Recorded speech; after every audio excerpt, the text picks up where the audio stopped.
Jesus says that every sin will be forgiven, or can be forgiven, except one. Mm-hmm.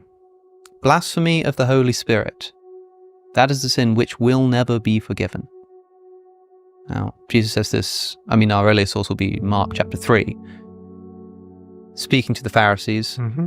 And the Pharisees accuse Jesus of being demonic.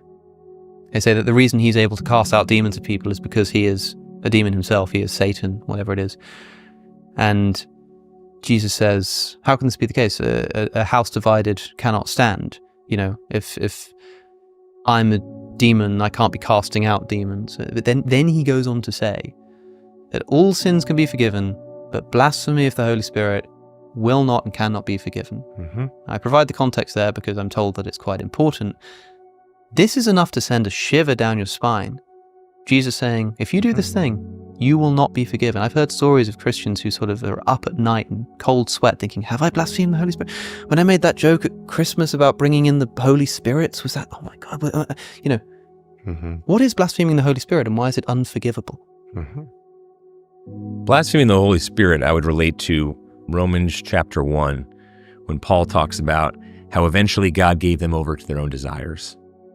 So blasphemy of the Holy Spirit is not, I'm driving down the Merritt and all of a sudden I get into this incredible road rage and I curse at somebody or I curse at God, and that those are the last words on my lips and I die in this road rage. So it's a sin I'm committing at the end of my life, so obviously it's going to send me to hell.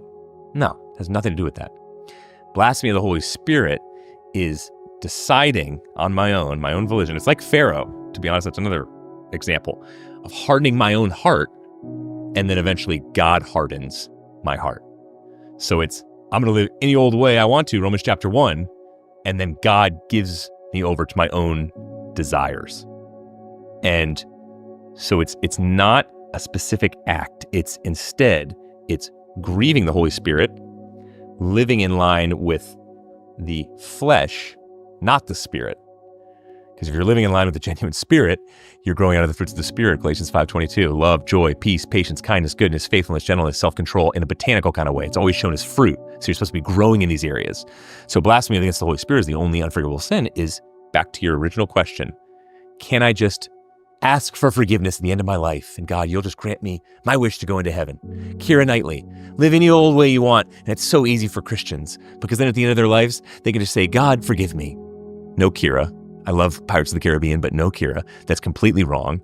Blasphemy of the Holy Spirit is, God, I'm playing a dirty trick with you. I think you'll forgive me no matter what. So I'm going to live any old kind of way that I want. And then eventually God gives you over to those desires. Now, the thing that really strikes me about this is unforgivable.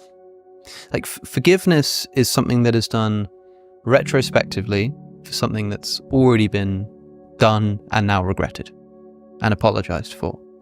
And so I understand the idea that, like, there are people who become so consumed with their own desires that their hearts are hardened, that maybe for some reason God then like reinforces that by extra hardening their heart or whatever, but like locking it in somehow, as if to say that, what does it mean for it to be unforgivable? It means that if that person does that, they live that way. Suppose I've been thinking to myself like, well, I'm not sure if I should really be living this way, but I'm sure that one day I'll have a religious experience and I'm sure God will forgive me and it'll be okay.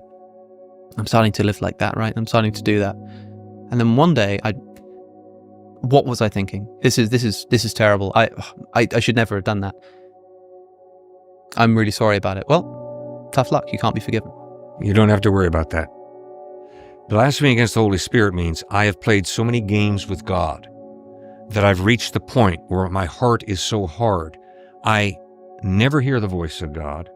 I am not sorry for the wrong that I've done. Therefore, the only people who've blasphemed the Holy Spirit are those who could give a rip. They're totally unconcerned because they're totally dead towards God in their spirit. Pharaoh 6 times hardens his heart. Then we read the Lord hardened Pharaoh's heart. Well, you take the first 6 times out and you're thinking, what? The Lord hardened Pharaoh's heart? What does that mean? No, Pharaoh hardened his heart. And I can do that. We all can do that. But if a person has any desire at all to say, Lord, forgive me, Of course the Lord forgives them. It's only those who have no desire to ask for forgiveness who have possibly committed that sin.